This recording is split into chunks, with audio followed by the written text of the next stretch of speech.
ओम नमः शिवाय। ମୁଁ ଜ୍ୟୋତିର୍ବିଦ ଓ ଲେଖକ ପ୍ରଫେସର ରୁଦ୍ରପ୍ରସନ୍ନ ମହାପାତ୍ର ଭୁବନେଶ୍ୱର ଓଡ଼ିଶାରୁ କହୁଛି।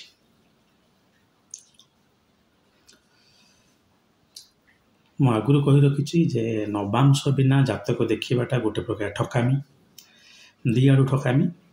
ସେ ଜ୍ୟୋତିଷ ଦେଖିବା ଶିଖିନଥିବେ, ଯଦି ବି ଦେଖିକି 100ରୁ 100 ଠିକ୍ ପ୍ରେଡ଼ିକ୍ସନ୍ ହେଇଗଲା, 100ରୁ 100 ଠିକ୍ ପ୍ରେଡ଼ିକ୍ସନ୍ ବା ଫଳାଦେଶ ଯଦି ବି ହେଇଯାଏ, ତାହେଲେ ବି ସେ ଟେକ୍ନିକ୍ଟା ଭୁଲ। ଠିକ୍ ସେହିପରି ଯେପରିକି ଗୋଟେ ଲୋକର ଆମେ କିଛି ଗୋଟେ ମେଡ଼ିସିନ୍ ଦେଇଦେଲେ ଡାକ୍ତର ଏବଂ ସେ କହୁଛି ମୋ ମୁଣ୍ଡ ବୁଲଉଛି ଏବଂ ତା'ର ମୁଣ୍ଡ ବୁଲେଇବା କମିଗଲା, କିନ୍ତୁ ସେଇଟା ଠିକ୍ ବର୍ଷେ ପରେ ଜାଣିଲା ବେଳକୁ ସୁଗାର ଥିଲା। ତେଣୁ ଯେକୌଣସି ଗୋଟେ ଭଲ ଡାକ୍ତର ଆଗ ଟେଷ୍ଟ କରାଇବ, ତାକୁ ସିମ୍ପଟମ୍ସ ଗୁଡ଼ାକୁ ଦେଖିକି ଟେଷ୍ଟ ରେକମେଣ୍ଡ କରିକି ତାପରେ ଯେଉଁ ପ୍ରେଡ଼ିକ୍ସନ୍ଟା ହେବ ସେଇଟା ଇଭିନ୍ ଭୁଲ ହେଲେ ବି, ଯଦି ବି କିଛି ଭୁଲ ହେଇଯାଉଛି କିନ୍ତୁ ପ୍ରୋସିଜିଓରଟା ଠିକ୍। ତ ଯେମିତି ଗାନ୍ଧିଜୀ ସବୁବେଳେ କହିଥିଲେ ଯେ ଗୋଲ୍ସ, ନିଜର ଲକ୍ଷ୍ୟଟା ଖାଲି ଭଲ ହେଇଗଲେ ଚଳିବନି, ସେ ଲକ୍ଷ୍ୟଟା ପାଇବା ପାଇଁ ଯେଉଁ ମାଧ୍ୟମ, means should also B good, ସେ ମାଧ୍ୟମଟା ବି ଠିକ୍ ରହିବା ଉଚିତ। ତେଣୁ ଜାତକ ଦେଖିବାର ଯେଉଁ ମାଧ୍ୟମ ବା ପ୍ରଥା, ସିଏ ହେଲା ଲଗ୍ନ ସାଇଡ଼୍ରେ ରହିବ ନବାଂଶ କୁଣ୍ଡଳୀ। ଆପଣ ଦେଖୁଥିବେ ଆଜିକା ଦିନ ଯେଉଁ ସଫ୍ଟୱେର୍ ଗୁଡ଼ା ବି ସବୁ ବାହାରୁଛି, ସେ ଲଗ୍ନ ଆଉ ନବାଂଶ କୁଣ୍ଡଳୀ ମିଶାଇକି ଦେଉଛି। ମୁଁ ଆଜି ପର୍ଯ୍ୟନ୍ତ ଜାଣିପାରୁନାହିଁ ଯେ ଆମ ଓଡ଼ିଶାରେ ଯେଉଁ ସବୁ ଅଛନ୍ତି ଲେଖନୀବାଲା, ସେମାନେ କାହିଁ ନବାଂଶ କୁଣ୍ଡଳୀଟାକୁ ସେତେ ଲେଖୁନାହାନ୍ତି। ଏମିତି ଗୋଟେ କିଛି ଚିରାଚରିତ ପ୍ରଥା ନାହିଁ ଯେ ହଁ ଆମେ ଏମିତି ଜାତକ କରି ଆସୁଛୁ, କରନ୍ତୁ। ମୁଁ ତ ଦେଖୁଛି ସ୍ଥାନ କାଳ ପାତ୍ର ଅନ୍ତରରେ ଓଡ଼ିଶାରେ ବି ଢେଙ୍କାନାଳରେ ମୁଁ ଦେଖିଛି 15 ପେଜ୍ର ଗୋଟେ ତାଳପୋଥି। ସେ ଜାଗାରେ ନବାଂଶ କୁଣ୍ଡଳୀ ଆଉ ଲଗ୍ନ କୁଣ୍ଡଳୀ ଯଦି ଦୁଇଟା ଅଛି, ତାହେଲେ ଜାତକରେ 70% ପ୍ରେଡ଼ିକ୍ସନ୍ ବହୁତ ଆକୁରେଟଲି କରିହେବ। ତେବେ ଚାଲନ୍ତୁ ଆମେ ଆସିବା ମୁଦ୍ଦା ଉପରକୁ। ବେଳେବେଳେ ତ ଏମିତି କଥା କହୁ କହୁ ମୋର ଆକ୍ରୋଶଟା ବାହାରି ଆସୁଛି। ତ ନବାଂଶ ଦେଖିବେ କେମିତି? ନବାଂଶ କେମିତି ଦେଖିବେ ସେଇଟା ମୋତେ ପଚାରିବା ଆଗରୁ ମୁଁ ଆପଣଙ୍କୁ କହି ରଖୁଛି। ନବାଂଶ ଦେଖିବାର ଦୁଇଟା ସୁବର୍ଣ୍ଣ ସୂତ୍ର ରହିଛି। ତାପରେ ମୁଁ ହିନ୍ଦୀରେ ଭିଡ଼ିଓ ବୋଧେ କରିସାରିଛି। ଦୁଇଟା ଗୋଲ୍ଡେନ୍ ରୁଲ୍ ରହିଛି। ସିଏ ହେଲା, ପ୍ରଥମ ରୁଲ୍ଟା ହେଲା ରାଶି ତୁଲ୍ୟ ନବାଂଶ ଏବଂ ଦ୍ୱିତୀୟ ରୁଲ୍ଟା ହେଲା ନବାଂଶ ତୁଲ୍ୟ ରାଶି। ଲୋକ ପ୍ରଥମେ ଦେଖିଥିଲେ, କିଛି ଲୋକ ଏମିତି ବି ଦେଖନ୍ତି ନବାଂଶ କୁଣ୍ଡଳୀରେ କୁମ୍ଭ ଲଗ୍ନ ଏବଂ କୁମ୍ଭ ଲଗ୍ନରେ ଲଗ୍ନ କୁଣ୍ଡଳୀରେ ଯେ ଚତୁର୍ଥ ଅଧିପତି, ସେ ନବାଂଶର ଲଗ୍ନରେ ବସିଛି। ବଢ଼ିଆ ହେଇଗଲା। ନବାଂଶ କୁଣ୍ଡଳୀଟାକୁ ଆଗ ଭୁଷ ଗୋଟେ କୁଣ୍ଡଳୀ ଭଳିଆ ଦେଖି ପକାଇବେନି।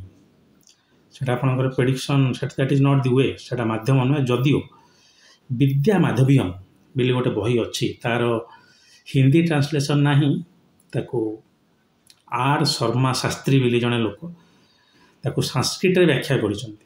ଆପଣ ପାଇଯିବେ ଇଣ୍ଟରନେଟ୍ରେ ସେ ବହିଟା, ବିଦ୍ୟା ମାଧବୀୟମ୍, ଭଲ କ୍ଲାସିକ୍ସ ଗୋଟେ।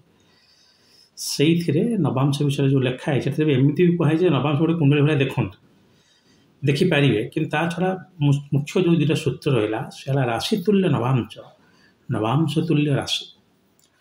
ଚନ୍ଦୁଲାଲ ପଟେଲ, CS ପଟେଲ ବୋଲି ଜଣେ ଥିଲେ, ସିଏ ଏଇ କନସେପ୍ଟ ଦୁଇଟା ବାହାର କରିଥିଲେ। ଆଗରୁ ଥିଲା ନାଡ଼ି ଶାସ୍ତ୍ର, ଯେମିତି ସେ ଧ୍ରୁବ ନାଡ଼ି କୁହନ୍ତୁ। ଧ୍ରୁବ ନାଡ଼ି ବହି ତ ଆମେ ପଢ଼ିପାରିବାନି, କାରଣ ସେ କେତେ 50-60 ଭଲ୍ୟୁମ୍ ସେ ବହି। ଆଉ ଦେବକେରଳମ୍, ଜାତକ ଦେଶମାର୍ଗ, ଏସବୁ ବହି ମୋ ପାଖରେ ଯେଉଁ ଅଛି, ସେଥିରେ ଟିକେ ନବାଂଶ ପ୍ରଶ୍ନ ମାର୍ଗ, ନବାଂଶର ବ୍ୟାଖ୍ୟାଟା ଭଲ ରହିଛି। ତେବେ ଚାଲନ୍ତୁ, ସେଇ CS ପଟେଲ ଯିଏ ମୋତେ ଲାଗୁଛି ଭାରତବର୍ଷରେ ପ୍ରଥମ ଥର ପାଇଁ ନବାଂଶ ଉପରେ ସବୁଠୁ ଭଲ ରିସର୍ଚ୍ଚ କରିଛନ୍ତି। ତାଙ୍କଠୁ ନବାଂଶ ଉପରେ ଭଲ ରିସର୍ଚ୍ଚ କେହି ଆଜି ପର୍ଯ୍ୟନ୍ତ ତ କରିଦେଇଥିବେ, କିନ୍ତୁ ପାୟୋନିୟରିଂ ହେଲେ ସିଏ ହିଁ ପ୍ରଥମେ କରିଛନ୍ତି। ଯଦିଓ ଆମେ ଆଗରୁ ଯେମିତି କହୁଥିଲି, ସେ ରାଜକୁମାର, TS ଭାସନ, ଏମାନେ ବି ନବାଂଶ ଉପରେ, VP ଗୋଏଲ ଭଲ ବହି ଲେଖିଛନ୍ତି। ରାଶିତୁଲ୍ୟ ନବାଂଶଟା କ'ଣ? ରାଶିତୁଲ୍ୟ ନବାଂଶଟା କ'ଣ? ନବାଂଶ କୁଣ୍ଡଳୀରେ କେଉଁ ଗ୍ରହଟା କେଉଁ ଅଂଶକୁ ଯାଇଛି ଜାଣିବାଟା ହେଲା ରାଶିତୁଲ୍ୟ ନବାଂଶ। ନବାଂଶ ତ ଅଂଶ ଗୁଡ଼ା ସବୁ 3 ଡିଗ୍ରୀ 20 ମିନିଟ୍। ଆପଣ ନବାଂଶରେ ଯେଉଁ ରାଶିଟା ଦେଖୁଛନ୍ତି, ମନେକର ନବାଂଶରେ ଦେଖିଲେ ମେଷ ରାଶି, ସେଇଟା କ'ଣ ମେଷ ରାଶି? ସେଇଟା ମେଷ ରାଶି ନୁହେଁ। ସେଇଟା ହେଲା ମେଷ ରାଶିର ଗୋଟେ ଅଂଶ ବା ମେଷ ରାଶିର ନବାଂଶ, ତାର ଅଧିପତି ମଙ୍ଗଳ। ହେଲେ ସେଇ ନବାଂଶଟା କାହାର? ସେ ମେଷ ରାଶିଟା ଯଦି ଲଗ୍ନ କୁଣ୍ଡଳୀରେ ଚତୁର୍ଥ ଭାବ ହେଇଥାଏ ତାକୁ କୁହାଯାଏ ସୁଖାଂଶ। ତ ଲଗ୍ନ କୁଣ୍ଡଳୀରେ କେନ୍ଦ୍ର ହେଲା ମେଷ ରାଶି। ଯେକୌଣସି ଗ୍ରହ ଲଗ୍ନରେ ବସିଥିବା ଗ୍ରହ ଯଦି ଏଇ ଭାବକୁ ଆସିଥାନ୍ତି ନବାଂଶରେ, ତାହେଲେ ଆମେ କହିବା ସେଇ ଗ୍ରହଟା ସୁଖାଂଶକୁ ଗଲା, ଭଲ ହେଇଗଲା। ସେଇଠି ଯଦି ସେ ଗୋଟେ ଅଷ୍ଟମ ଭାବର ନବାଂଶକୁ ଯାଇଥାଏ ତାହେଲେ ଖରାପ ହେଇଗଲା। କିଛି ଲୋକ କହନ୍ତି, ଆପଣ ନେଟ୍ ବି ଖୋଲିକି ଦେଖିଦେବେ, ଭଲ ଭଲ ଆମର ଏବେ ମୁଁ ଦେଖୁଥିଲି ଗୋଟେ କାହାର ସେ କେପି ଆଷ୍ଟ୍ରୋଲୋଜି କରନ୍ତି, ରାହୁଲ କିଏ ଗୋଟେ, ମୁଁ ତାଙ୍କୁ ସେ କୋଶ୍ଚିନ୍ ବି ସେଠି କଲି। ନର୍ମାଲି ଷ୍ଟୁଡେଣ୍ଟ ଗୁଡ଼ା ଶୁଣୁଛନ୍ତି, ସେ କାହିଁ ଏତେ ଡିପ୍କୁ ଯିବେ। ତ ସେ କହୁଛନ୍ତି ଯେ ଲଗ୍ନ କୁଣ୍ଡଳୀରେ ଯେଉଁ ଲଗ୍ନ ସେଟା କ'ଣ ନବାଂଶରେ ଲଗେଇ ଦିଅ। ନବାଂଶରେ ଗ୍ରହ ଯେମିତି ଅଛି ସେମିତି ଥାଉ, ତାପରେ ଦେଖିବ କେଉଁ ଗ୍ରହ କେଉଁଠି ବସିଛି। କିଛି ଆବଶ୍ୟକତା ନାହିଁ, ସେଟା ଆଉ ଟିକେ ସହଜ ପଦ୍ଧତି। ଯଦିଓ ଆପଣଙ୍କର ତୁଳା ଲଗ୍ନ, ନବାଂଶ କୁଣ୍ଡଳୀଟାକୁ ନବାଂଶ କୁଣ୍ଡଳୀ ଲଗ୍ନ ହେଲା ମନେକର ମକର, ଆପଣ ନବାଂଶଟାକୁ ତୁଳା କରିଦେବେ, କରିଦେଇକି ନବାଂଶରେ ଯେଉଁ ଗ୍ରହ ଯେଉଁଠି ଅଛି ସେଇଠି ରଖିବେ। ମନେକର ତୁଳା ନବାଂଶରେ ଯାହା ଯାହା ଅଛି ସେ ସେୟା କହୁଛନ୍ତି, କିନ୍ତୁ କିଛି ଏହାର ଆବଶ୍ୟକତା ନାହିଁ। ଆପଣ ସାଧାରଣ ନବାଂଶ ଦେଖିବେ, ଲଗ୍ନ କୁଣ୍ଡଳୀରେ ବସିଥିବା ଗୋଟିଏ ଗ୍ରହ କାହା ନବାଂଶକୁ ଯାଇଛି ଆଉ କ'ଣ।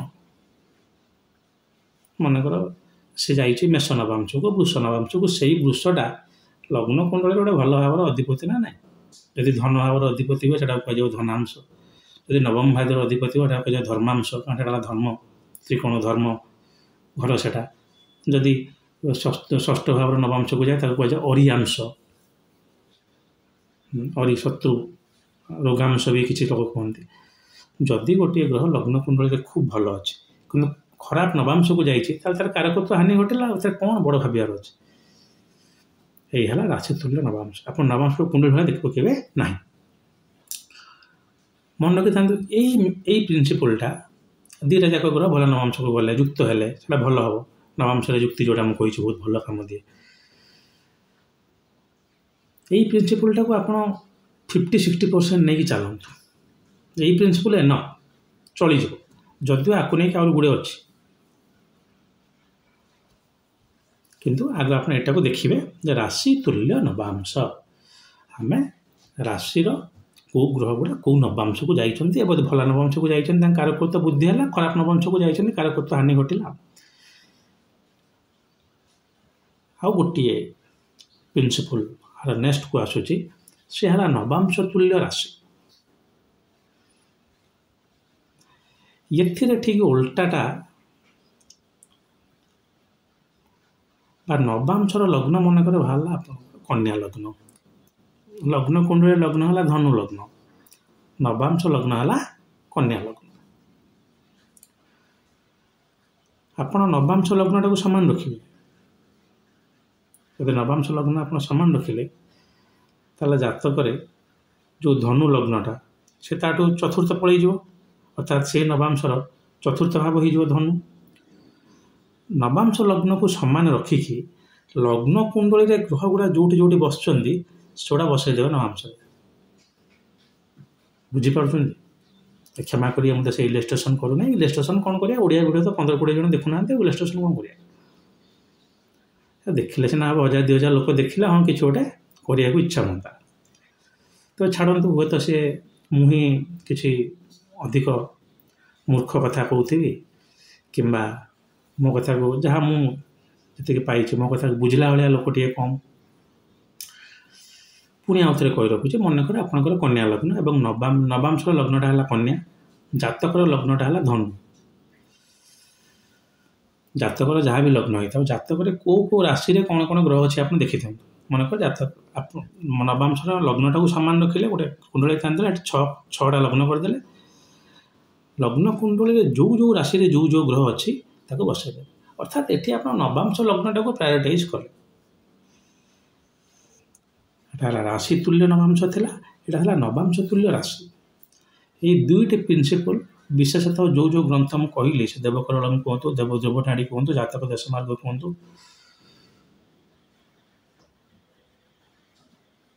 କିମ୍ବା ବିଦ୍ୟା ମାଧବୀୟମ୍ କୁହନ୍ତୁ, ଥିଲା କିନ୍ତୁ ଏସବୁ ଜିନିଷକୁ ଲୋକଲୋଚନକୁ ଆଣିବାରେ ବହୁତ ସାହାଯ୍ୟ କରିଛନ୍ତି ଚନ୍ଦୁଲାଲ ପଟେଲ।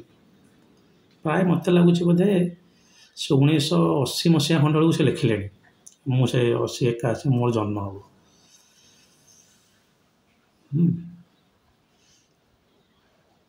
ତ ଏଥିରେ ଏଇ ଯେଉଁ କୁଣ୍ଡଳୀଟା ହେଲା ନବାଂଶ ତୁଲ୍ୟ ରାଶିରେ, ଆପଣ ଏଇ ନବାଂଶ କୁଣ୍ଡଳୀଟାକୁ ଗୋଟେ ଇଣ୍ଡିପେଣ୍ଡେଣ୍ଟ କୁଣ୍ଡଳୀ ଭଳିଆ ଦେଖିପାରିବେ।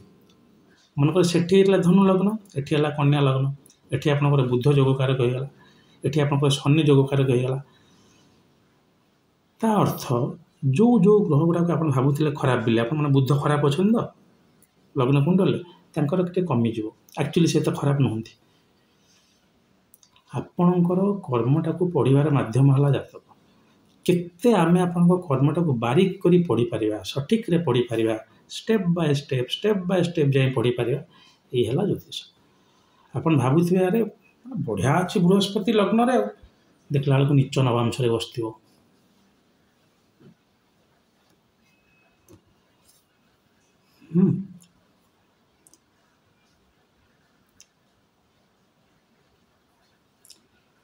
ସେଠି ଆପଣ ଆଉ କିଛି କରିପାରିବେ ନାହିଁ, ତାର କାରକତ୍ୱ ହାନି ଘଟିବ। ଠିକ୍ ସେଇଭଳିଆ ଯେତେବେଳେ ଆପଣ ନବାଂଶ ତୁଲ୍ୟ ରାଶି ନେବେ, ସେଥିରେ ଦେଖିବେ ଆପଣଙ୍କର କେଉଁ ଗ୍ରହଟା ଉଚ୍ଚ ହେଇଯାଉଛି, କେଉଁ ଗ୍ରହଟା ଭଲ ପୋଜିସନକୁ ପଳେଇ ଆସୁଛି, ସେଇ ଗ୍ରହର କାରକତ୍ୱରେ ବୃଦ୍ଧି ଘଟିବ। ବୁଝିପାରିଲେ? କେଉଁ ଗ୍ରହ ଭଲ କି ଖରାପ ଆପଣଙ୍କ ଜାତକ ପାଇଁ, କେତେ ଭଲ କେତେ ଖରାପ ନବାଂଶ ମାଧ୍ୟମରେ ଆପଣ ଜାଣିଦେଇ ଗଲେ। ରାଶି ତୁଲ୍ୟ ନବାଂଶ କୁହନ୍ତୁ କିମ୍ବା ନବାଂଶ ତୁଲ୍ୟ ରାଶି କୁହନ୍ତୁ, ଏଇ ଦୁଇଟି କୁଣ୍ଡଳୀରେ ଯେଉଁ ରାଶିରେ ଯେଉଁ ଗ୍ରହ ଅବସ୍ଥାପନ କରୁଛି, ସେଇ ରାଶି ଉପରେ ଯେବେ କିଛି ଗୋଟେ ଗ୍ରହ ଗୋଚର ହେଉଛି ଏବଂ ଉକ୍ତ ଗ୍ରହର ଦଶା ଚାଲୁଛି, ଲଗ୍ନ କୁଣ୍ଡଳୀର ଫଳ ଦେବା ସହିତ ସେ ଏ ଭାବର ଫଳ ବି ଦେବେ। ମୋତେ ପଚାରିବେନି ସାର୍ କେତେ ଦେବେ, ସେଇଟା ନର୍ମାଲି ଲଗ୍ନ କୁଣ୍ଡଳୀରେ ଅଧିକ ଦିଅନ୍ତି, କିନ୍ତୁ ନବାଂଶର ଫଳ ବି ମିଳିବ। ବେଳେବେଳେ ମୁଁ ଦେଖିଛି ଦ୍ୱାଦଶ ଅଂଶରେ ବସିଥିବ ରାହୁ ଲଗ୍ନ କୁଣ୍ଡଳୀରେ, ସପ୍ତମ ଅଂଶରେ ଆପଣ ରାଶିତୁଳନ ଲଗ୍ନାଂଶ କରନ୍ତୁ, ସପ୍ତମ ଅଂଶକୁ ପଳେଇଲା କାଳତ୍ରାଂଶ ବା 7th ହାଉସ୍ର ନବାଂଶକୁ ପଳେଇଲା ରାହୁ ଦଶା ସମୟରେ ମ୍ୟାରେଜ ହେଇଯିବ। ଆରେ କିନ୍ତୁ ହେଇପାରେ ଟିକେ ଦୂରରେ ହେବ, କାରଣ ରାହୁ ସେଠି ଦ୍ୱାଦଶରେ ବସିଛି, ଆପଣଙ୍କର ପ୍ରେଡିକ୍ସନର ପାରାମିଟର୍ସ ଗୁଡ଼ା ଆହୁରି ବଢ଼ିଗଲା। ଦ୍ୱାଦଶସ୍ଥ ରାହୁ ଆଉଟସାଇଡ୍ ହୋମ୍, ବାହା ହେବ ପଣ୍ଡିଚେରୀରେ, କିନ୍ତୁ ସେଇ ସମୟରେ ବାହା ହେଇଯିବ। ଆପଣ କହିବେ ରାହୁ ତ କାରକୁ ନୁହେଁ ବାହା ହେବାର, ଆରେ କାଳତ୍ରାଂଶକୁ ଯାଇଛି, ଆଉ ସେଇ ସମୟରେ ରାହୁ ଉପରେ ଶୁକ୍ର ଗୋଚର କରୁଛନ୍ତି, ରାହୁର ଦଶା ଚାଲୁଛି। ଆଚ୍ଛା, ବେଧ କିମ୍ବା ବିପରୀତ ବେଧ ଯଦି ହେଉଛି ଗୋଚରର ଲଗ୍ନ କୁଣ୍ଡଳୀରେ, ତାହାର ନବାଂଶରେ ହେଇଯିବ। ଆମେ କେବେ ପରେ ଆପରେ ଗୋଟେ ଭିଡ଼ିଓ କରିବା। ଆଜି ଆପଣ ଖାଲି ଏଇ ଦୁଇଟା ରୁଲ୍ ଭଲକି ବୁଝିଯାଆନ୍ତୁ, ମନେ ରଖିଥାନ୍ତୁ। ରାଶି ତୁଲ୍ୟ ନବାଂଶଟାକୁ ଟିକେ ଅଧିକ ଫୋକସ୍ କରିବେ। ଯଦି ଆପଣ ନବାଂଶ ତୁଲ୍ୟ ରାଶିଟା ଏତେ ଫୋକସ୍ କରିବା ଦରକାର ନାହିଁ, ମୁଁ ତ କହିବି ଆପଣଙ୍କୁ 60-40।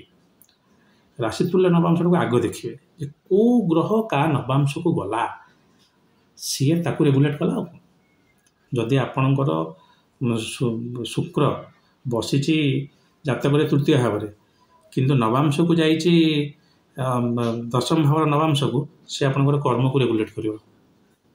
ତା ଦଶା ସମୟରେ ଆପଣଙ୍କ କର୍ମ ହେଇଯିବ। ଦଶାଂଶ କୁଣ୍ଡଳୀ ଛାଡ଼ନ୍ତୁ, ତ ନବାଂଶର ଆପଣ ଏଇଭଳିଆ ଆଗ ଦେଖିବେ। ତାପରେ ସେଇ ଗ୍ରହର ଆଉ କିଛି ବହୁତ ଖରାପ ହେଇଯାଉଛି କି ନାହିଁ ଜାଣିବା ପାଇଁ ନବାଂଶ ତୁଲ୍ୟ ରାଶିଟାକୁ ଲଗେଇଦେବେ। ମୁଖ୍ୟତଃ ଏଇ ଦୁଇଟି ଯଦି ଆପଣ ରୁଲ୍ ଫଲୋ କରୁଛନ୍ତି, ଆପଣ ନବାଂଶଟାକୁ ଭଲକି ଜାଣିଯିବେ। ଆକୁ ଛାଡ଼ିକି ସେଇ ନବାଂଶରେ ପୁଷ୍କରାଂଶ, ପାପ ବର୍ଗୋତ୍ତମ, ଶୁଭ ବର୍ଗୋତ୍ତମ, ଅଶୁଭ ବର୍ଗୋତ୍ତମ ଦେଖିପାରିବେ। ଆରୂଢ଼ ବି ଦେଖାଯାଏ କିଛି ମାତ୍ରାରେ ନବାଂଶରେ। ମୋର ଯେତିକି ଆଇଡ଼ିଆ ଓଡ଼ିଶାରେ କରୁଥିବା ଜ୍ୟୋତିଷ, ମୁଁ ଯେତିକି କହିଲି ସେତିକି ବୋଧେ ତାଙ୍କ ପାଇଁ ବହୁତ ହେଇଯିବ। ମାନେ ମୁଁ କାହାକୁ ବିଲିଟିଲ୍ କରୁନାହିଁ, କିନ୍ତୁ ଯାହା ମୁଁ ଦେଖି ଆସୁଛି। ଏବଂ ଅଧିକ ଜାଣିବା ପାଇଁ ହେଲେ ଆପଣ ସେ ବହିଟିକି ପଢ଼ନ୍ତୁ, କାରଣ ଯେହେତୁ ମୋର ଇଲେଷ୍ଟ୍ରେସନ୍ ନାହିଁ, ତେଣୁ ମୋତେ ଅଧିକ କହିଲେ ଆପଣ ବୁଝିପାରିବେ ନାହିଁ। ପୁଷ୍କର ଅଂଶକୁ ଗୋଟେ ଗୋଚର ହିସାବରେ ମୁଁ କହିଛି, ପୁଷ୍କର ଅଂଶଟା ଆପଣ କେମିତି ଦେଖିବେ ସେଇଟା ବି ଜାଣିବାର ଅଛି। ଆପଣ ଯେକୌଣସି ଗୋଟେ କୁଣ୍ଡଳୀରେ ରାଶି ତୁଲ୍ୟ ନବାଂଶ ଆମେ କହୁଛନ୍ତି, କେଉଁ ଗ୍ରହ କେଉଁ ନବାଂଶ କଥା ମାନେ କ'ଣ? ଆପଣ ନବାଂଶ କୁଣ୍ଡଳୀ କାଢ଼ିବାକୁ ଦରକାର ନାହିଁ। ଆପଣ ଭାବନ୍ତୁ ଗୋଟିଏ ସ୍ଥିର ରାଶିର ତୃତୀୟ ନବାଂଶରେ ଗୋଟିଏ ଗ୍ରହ ଅଛି। ଆପଣ ସେଠୁ 9 ଗଣିଯିବେ, ତାପରେ 3ଟା ନବାଂଶ ଗଣିଯିବେ, ଅର୍ଥାତ୍ ସେଠୁ 9 3 12ଟା ଭାବରେ ସେ ଯାଇ ବସିବ। ଅର୍ଥାତ୍ ତା ଭାବର ଲର୍ଡ଼ସିପ୍ ସହିତ ସେ ଆର ଭାବର ନବାଂଶ ବି ଲର୍ଡ଼ସିପ୍ ନେଲା ଏବଂ ତାର ଦାୟିତ୍ୱ ବି ସେ କିଛି ମାତ୍ରାରେ ତୁଲେଇବ।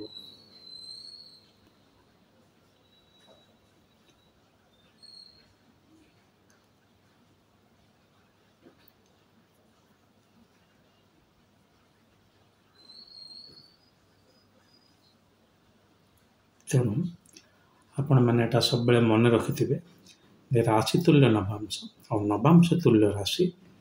ନବାଂଶ ତୁଲ୍ୟ ରାଶି ଉପରେ ଆପଣ ବେଶୀ ଭିଡ଼ିଓ ପାଇବେ ନାହିଁ, ତାକୁ ଏଲାବୋରେଟ୍ କରି କେବଳ ଇଂଲିଶରେ ଭିଡ଼ିଓ କରିବା। ଯଦି ଆପଣ ଜାଣିପାରିଲେ ତାହେଲେ ଆପଣଙ୍କର ପ୍ରେଡ଼ିକ୍ସନ୍ଟା ବହୁତ ଆକୁରେଟ୍ ରହିବ।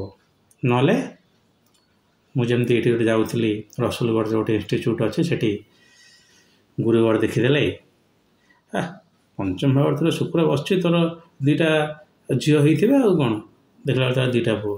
ଜାତକ ଭୁଲ ଅଛି, ଜାତକ ପଢ଼ି ଆସୁନାହିଁ, ଜାତକର ଦୋଷ, ଚାଲି ନ ଜାଣି ବାଟର ଦୋଷ। ହଉ, ମୁଁ ତ ଟିକେ ବହୁତ କଟାକ୍ଷ କରେ, ଆପଣ ଜାଣିଛନ୍ତି। ମୋ କଟାକ୍ଷଟାକୁ ପଜିଟିଭଲି ନେଇକି ଯଦି ଆପଣ ଜ୍ୟୋତିଷ ପ୍ରତି ଶ୍ରଦ୍ଧା ଅଛି, ଆସ୍ଥା ଅଛି, ନିଜ ଜୀବନଟାକୁ ଉତ୍ସର୍ଗ କରିକି ଜ୍ୟୋତିଷ ପଢ଼ନ୍ତୁ, ଆପଣ ମୋ ଠାରୁ 100 ଗୁଣରେ ଅଧିକ ଭଲ ହେଇପାରିବେ। ମୁଁ ତ ନାହିଁ ଜ୍ୟୋତିଷ ପରିବାରରୁ, ନାହିଁ ଜ୍ୟୋତିଷର ମୋର କିଛି ଆସ୍ଥା ଥିଲା। ମୁଁ ଯେତେବେଳେ ସବୁ ଛାଡ଼ି ଦେଇକି ଆଶ୍ରମ ପଳେଇଥିଲି ଏବଂ ସେଠୁ ସନ୍ନ୍ୟାସ ନ ନେଇ ଯେତେବେଳେ ଫେରି ଆସିଲି ପୁଣି ଦୁନିଆକୁ, ଯେହେତୁ ମୋ ମା ଥିଲେ,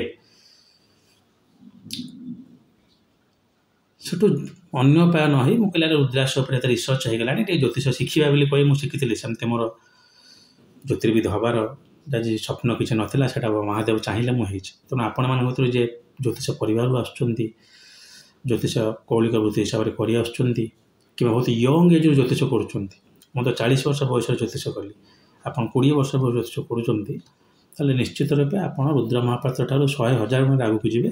ଖାଲି ନିଜର ଜୀବନଟାକୁ ଜ୍ୟୋତିଷକୁ ଉତ୍ସର୍ଗ କରନ୍ତୁ, ପଢ଼ନ୍ତୁ, ଲେଖନ୍ତୁ, ଜାଣନ୍ତୁ। ନହେଲେ ମୋର ହାତ ଯୋଡ଼ି ବିନୀତ ଅନୁରୋଧ, ଜ୍ୟୋତିଷ ଠାରୁ ଦୂରେଇ ରୁହନ୍ତୁ।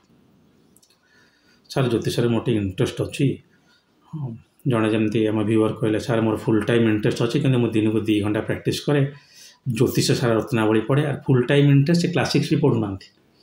ଜ୍ୟୋତିଷ ସାରା ରତ୍ନାବଳୀ ଏଇ ଆମ ଓଡ଼ିଶାର ଯାହା ଟିକେ ଖରାପ ଲେଖା ନୁହେଁ, ଭଲ ଲେଖା, ବଟ୍ କିଛି ଜଣା ନାହିଁ, କିନ୍ତୁ ନିଜକୁ ଜ୍ୟୋତିଷ କହିବାର ପଛଘୁଞ୍ଚା ନାହିଁ। ତ ଏଇଭଳିଆ ଧଣ୍ଡ ଜ୍ୟୋତିଷ, ଯେମିତି ଧଣ୍ଡ ଗୋଟେ ସାପ ହେଲେ ବି ସାପର କିଛି କ୍ୱାଲିଟି ନାହିଁ, ଧଣ୍ଡ ଜ୍ୟୋତିଷ ହେବେନି। ନବାଂଶ କୁଣ୍ଡଳୀଟାକୁ ସଠିକ୍ରେ ଦେଖିବେ। ଯଦି ନବାଂଶ କୁଣ୍ଡଳୀ ସମ୍ପର୍କିତ କିଛି ଆପଣଙ୍କର ଡାଉଟ୍ ଅଛି, ବହି ପଢ଼ନ୍ତୁ। CS ପଟେଲଙ୍କର ବହି, ମୁଁ କେଉଁ ବହିରେ ପ୍ରମୋଟ୍ କରୁନାହିଁ। ନବାଂଶ ଇନ୍ ଆଷ୍ଟ୍ରୋଲୋଜି, ତାର ହିନ୍ଦୀ ଅଛି କି ନାହିଁ ମୁଁ ଜାଣିନି, ବହିଟା ଏଠି ଥୁଆ, ହଁ, ନବାଂଶ ଇନ୍ ଆଷ୍ଟ୍ରୋଲୋଜି, ଏତେ ଥୁଆ ହେଇଛି, ଆଉ ଦେଖୁଥିଲି ଏବେ। ପଢ଼ିବେ, ନବାଂଶ ବିଷୟରେ ସମ୍ୟକ୍ ଆଇଡ଼ିଆ ଆପଣଙ୍କର ହେଇଯିବ। ଶ୍ଲୋକ ସହିତ ବ୍ୟାଖ୍ୟା ରହିଛି। ବହିଗୁଡ଼ାକ କହିବାର ଉଦ୍ଦେଶ୍ୟ ଅଛି କି, ମୁଁ ଜାଣିଛି ଓଡ଼ିଶାରେ ଏସବୁ ଜିନିଷ କେହି କହୁନାହାନ୍ତି, କେଉଁ ବହି ପଢ଼ିବେ, କ'ଣ କରିବେ। ନା, ମୁଁ ବହୁତ ହଇରାଣ ହେଇଛି। ମୁଁ ବହୁତ ଜ୍ୟୋତିଷ ପାଖକୁ, ଏ ଯେଉଁ ଯେ ଇନଷ୍ଟିଚ୍ୟୁଟ୍ ଖୋଲିକି ବସିଛନ୍ତି, ତାଙ୍କ ପାଖକୁ ଯାଏ ଏବଂ 2-3 ଦିନ ଜାଣିପାରେ ଯେ ସେମାନେ ଖାଲି ବେସିକ୍ଟା ଶିଖଉଛନ୍ତି। ତା କାରଣ ହେଲା ଗୋଟେ ଭଲ ଛାତ୍ର ସେମାନେ ପାଇନାହାନ୍ତି। ନାହିଁ, ଆମ ଓଡ଼ିଶାରେ ବହୁତ ଜ୍ୟୋତିଷ ଇଂଲିଶ ପଢ଼ୁଛନ୍ତି। ତେଣୁ ରାଶି ତୁଲ୍ୟ ନବାଂଶ, ନବାଂଶ ତୁଲ୍ୟ ରାଶି। ଦୟାକରି ବେଶୀ ନେଟ୍ ଦେଖିବେନି, ନେଟ୍ଟା ଟିକେ ଚେଞ୍ଜ ଚାଞ୍ଜ ୟୁଟ୍ୟୁବରେ ହେଉଛି। ଯେମିତି କିଏ କହୁଛନ୍ତି ଯେ ନବାଂଶ ଲଗ୍ନଟାକୁ ଆଣିକି ଥୋଇଦିଅ ଲଗ୍ନ ଉପରେ, ଭୁଲ। ଲଗ୍ନ କୁଣ୍ଡଳୀର ଲଗ୍ନଟା କିଛି ପୁରା ଭୁଲିଯିବେ। ଲଗ୍ନ କୁଣ୍ଡଳୀରେ ଥିବା ଗ୍ରହ ନବାଂଶରେ କେଉଁଠିକି ଗଲା, ଭଲ ନବାଂଶକୁ ଗଲେ ଭଲ, ଖରାପ ନବାଂଶକୁ ଗଲେ ଖରାପ। ଆଉ ନବାଂଶ ଲଗ୍ନଟାକୁ ସମ୍ମାନ ରଖିକି ଯଦି ଗ୍ରହର କୁଣ୍ଡଳୀଟା ବସେଇଯାଏ ଏଠି, ତାହେଲେ ସେ ଗ୍ରହର କାରକତ୍ୱ ବିଷୟରେ ଆପଣ ଅଧିକ ଜାଣିପାରିବେ। ହଉ, ଆଜି ପାଇଁ ଏତିକି। ଯଦି ମହାଦେବ ଚାହାନ୍ତି ଆଉ ଗୋଟେ ଭିଡ଼ିଓ ନେଇ ଶୀଘ୍ର ଉପସ୍ଥିତ ହେବି। ଆଜି ପାଇଁ ଆଜ୍ଞା ଦିଅନ୍ତୁ। ଓମ୍ ନମଃ ଶିବାୟ।